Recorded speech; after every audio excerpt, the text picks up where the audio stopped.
I'm Charlie Chaplin, a famous actor known for comedy and one of the biggest stars of the 20th century. Let me tell you more about me.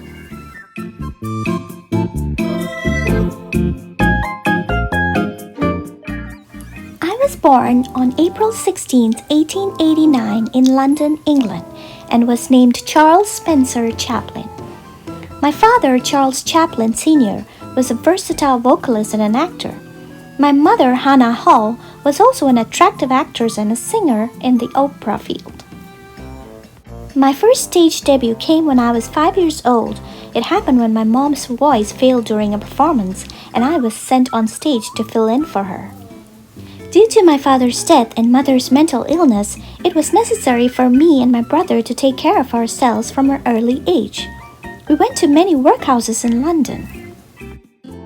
At 9 years old, I made my professional debut as a member of the juvenile group, the 8 Lancashire Lads.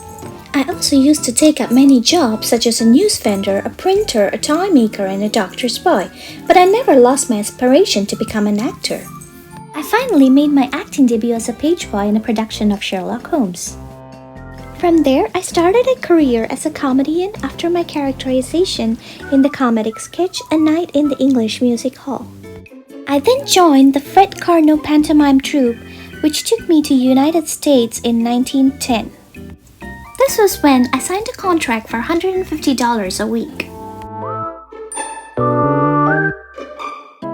I always loved music, so during this time I used to carry my violin everywhere I went. I also bought a cello and carried it with me. In 1914, I made my first film debut in Make a Living. To stand out from other actors, I came up with an outfit for my character with a small coat, large pants, floppy shoes, a postage stamp mustache, and a cane as a prop, and that is how The Little Tramp was born. My overnight success on screen brought in many producers, and I later moved on to the S&A Company in 1915. In the same year, I entered the Charlie Chaplin look-alike contest, but only came in 3rd place. The following year, I signed up with Mutual Film Corporation with a much larger sum to make 12 two-reel comedies, including Vagabond, 1 A.M., The Count, Easy Street, and more. In 1916, at the peak of my career, I became richer than the President of USA at that time. After my contract with Mutual expired in 1917, I decided to become an independent producer in the desire for more freedom in making my movies. Later, in 1918, I accepted a $1 million offer from National Film Corporation for making 8 shorts.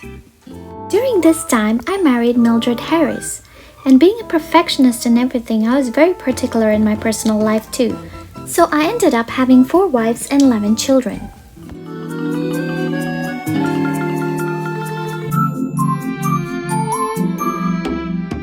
This was the time of the First World War, and many people hated me because I didn't volunteer to fight.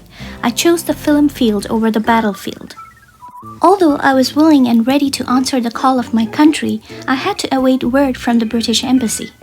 Hence I continued with films, and the world later realized the service that I did when I chose film over the battle. My films were treated like a miracle medicine to injured soldiers of the First World War, that they used to forget their trauma while watching my comedies. As I often said, laughter is the tonic for pain. My universal medicine of laughter entertained and cured a worldwide audience. For my new studio, I made shorts such as Shoulder Arms, The Pilgrim, The Kid, and more. I later made 3 features, A Woman of Paris, The Gold Rush, and The Circus, of which The Gold Rush is one of the most memorable films of the silent era. The scene in my movie Gold Rush, where I must eat my shoe to stay alive, was well received and popular. In 1931, I met Mahatma Gandhi in London conference and asked him a question about missionary. His answer was interesting to me. At this time, while I mastered the pantomime art, the popularity of sound in movies alarmed me. So in 1931, I made my feature film City Lights, composing the musical score, and it became a huge success. When I met Albert Einstein at the film's premiere, he said, "What I admire most about your art is your universality. You don't say a word, yet the world understands you." However, in my next film, Modern Times, I experimented with music, sound effects, and brief dialogues. Then came The Great Dictator, a political satire, and my first sound film. I was even nominated for Best Actor and Best Director for this film. Over the years, I did many films, and my darkest comedy, Monsieur avec Deux, character based on Henry Landru, had mixed reviews on me being a communist. So I said I'm not a communist and I'm a peacemonger. In 1972, in appreciation of my lifetime achievement, I was awarded the 44th Academy Award with the longest standing ovation in history of 12 minutes. The following year, my film Limelight won an Oscar for the Best Original Music Score. In 1975, Queen Elizabeth II knighted me when I was 85 years old. Over the years, my health declined. I then passed away on Christmas on December 25, 1977 at my home in Switzerland. In 1978, my coffin and body was said to have been missing and maybe stolen from my grave for a ransom. In 1981, there was an asteroid named in my honor called 3623 CHAPLIN. In April 2016, a museum dedicated to me called Chaplin's World was opened in Switzerland. One of my favorite quotes is, "More than missionary, we need humanity. More than cleverness, we need kindness and gentleness. Without these qualities, life will be violent and all will be lost. The way of life can be free and beautiful." I was an inspiration and legend of my time. My passion to entertain everyone around the world remains. I'm gone but not forgotten.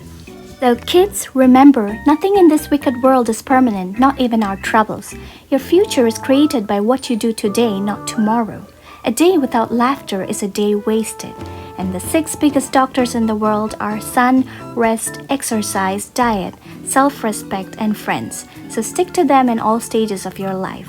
Well, that comes to the end of my life story. If you enjoyed this video, please like, share, and subscribe to Kids Light Up. Bye-bye!